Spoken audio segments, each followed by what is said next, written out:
महाभारत एक अमर कहानी है। यह अच्छाई और बुराई, धर्म और अधर्म के बीच के संघर्ष को दिखाती है। इस महाकाव्य के केंद्र में है कुरुक्षेत्र युद्ध। यह युद्ध सिर्फ जमीन के लिए नहीं था, यह सिद्धांतों की लड़ाई थी। एक तरफ थे पांडव, जिनका मार्गदर्शन भगवान कृष्ण कर रहे थे।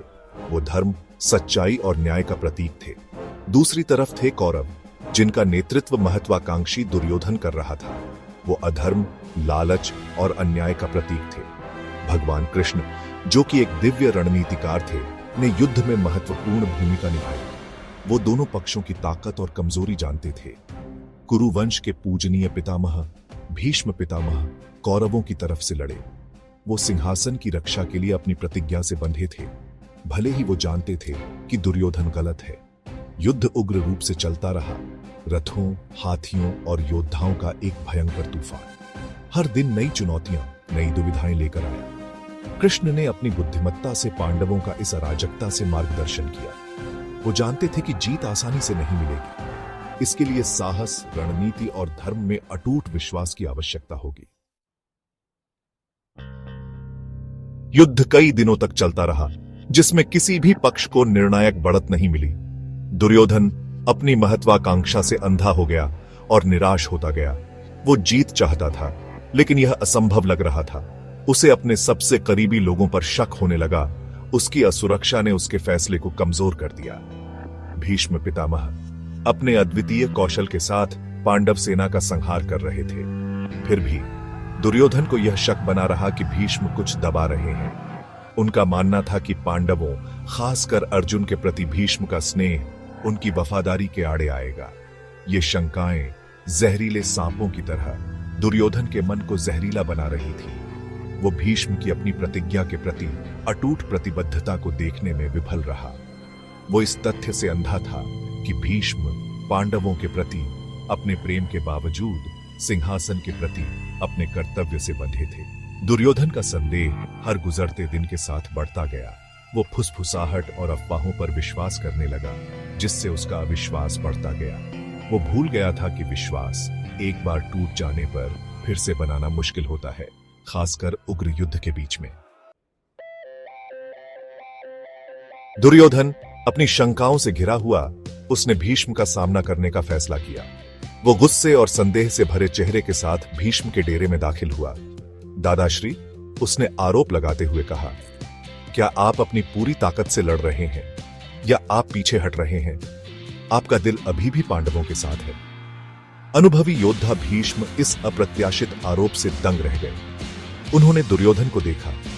उनका हृदय दुख से भरा हुआ था। दुर्योधन, उन्होंने निराशा से भरे स्वर में कहा, मैं तुम्हारे सिंहासन के लिए लड़ रहा हूं, क्योंकि मैं अपनी प्रतिज्ञा से बंधा हूं। मैं अपने कर्तव्य में कभी नहीं डगमगाया और न कभी डगमगाऊंगा। लेकिन दुर्योधन आश्वस्त नहीं था। वो असमंजस में रहा। उसका मन संदेह के बादलों से घिरा रहा। उसने भीष्म से उनकी वफादारी का प्रमाण मांगा, इस बात की गारंटी मांगी कि वो अपनी पूरी क्षमता से लड़ेंगे। दुर्योधन के विश्वास की कमी से बहुत आहत भीष्म ने उसे एक विकल्प देने का फैसला किया, एक ऐसा विकल्प जिसके दूरगामी परिणाम होंगे। भीष्म ने भारी मन से दुर्योधन को एक ऐसा वरदान देने का फैसला किया जो उनकी वफादारी को संदेह से परे साबित कर दे। दुर्योधन, उन्होंने कहा, मैं 5 स्वर्णिम बाण बनाऊंगा। ये बाण मेरी शक्ति से युक्त कभी भी अपने निशाने से नहीं चूकेंगे। इनका उपयोग आपकी पसंद के किन्हीं 5 योद्धाओं को मारने के लिए किया जा सकता है। मुझे इन्हें छोड़ने के लिए कहो और मैं बिना किसी सवाल के इन्हें छोड़ दूंगा। दुर्योधन ने नए आत्मविश्वास से जगमगाती आंखों से प्रस्ताव स्वीकार कर लिया। उसने इन बाणों को जीत की गारंटी के रूप में देखा, एक ऐसा हथियार जो अंततः जीत को उसके पक्ष में कर देगा। वो भीष्म की आंखों में दुख, अपनी वफादारी साबित करने के लिए मजबूर एक वफादार योद्धा के दर्द को देखने में विफल रहा। दुर्योधन ने 5 स्वर्णिम बाणों को अपने कब्जे में ले लिया। उसका मन पहले से ही पांडवों के पतन की योजना बना रहा था।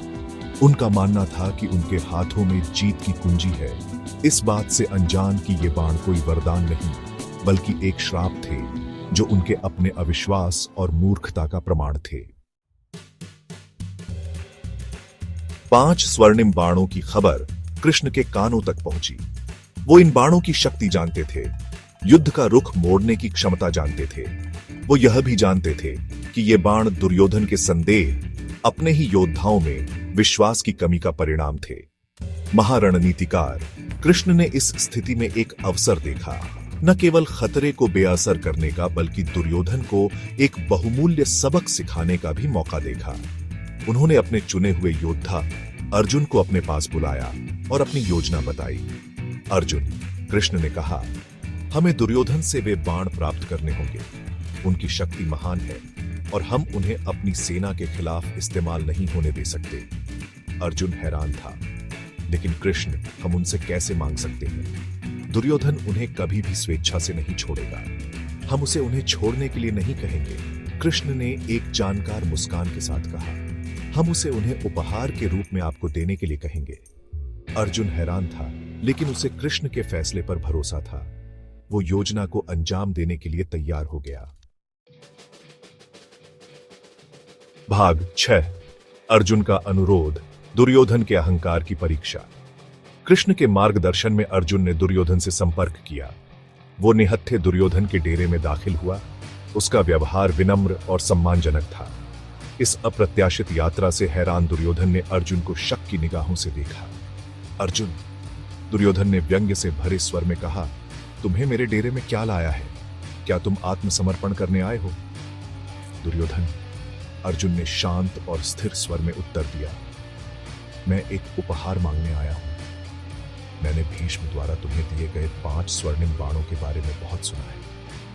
मेरा मानना है कि वो किसी भी योद्धा के लिए एक बेशकीमती संपत्ति होंगे। मैं विनम्रतापूर्वक आपसे अनुरोध करता हूं कि आप मुझे यह उपहार प्रदान करें। अर्जुन के अनुरोध से उसका अहंकार बढ़ गया और दुर्योधन हंसी में फूट पड़ा। तुम ये बाण मारते हो अर्जुन? उसने कहा। उसकी आवाज में व्यंग्य टपक रहा था। मुझे लगता है कि मैं अपने दुश्मन को इतनी ताकत से लैस करूंगा। भाग 7। विनम्रता की शक्ति, भीष्म का अनिच्छुक समर्पण। दुर्योधन के उपहास से बेपरवाह अर्जुन अपनी प्रार्थना करता रहा।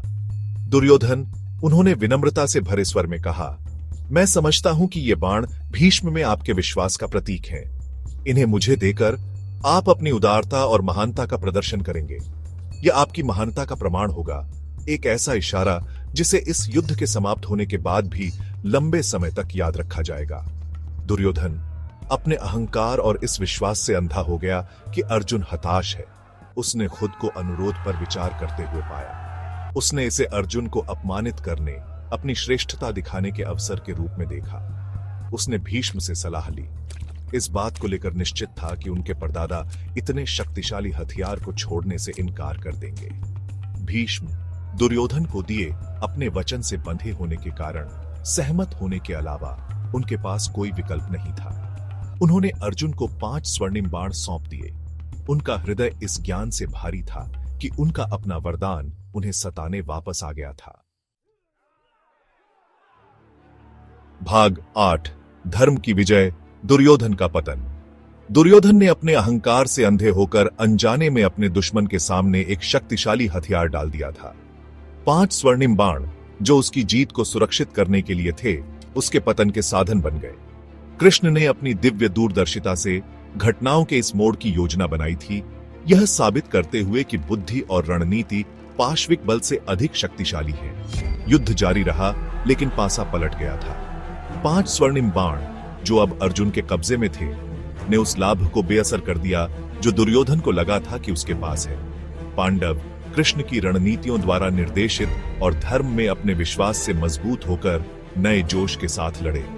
दुर्योधन पछतावे और निराशा से भस्म हो गया।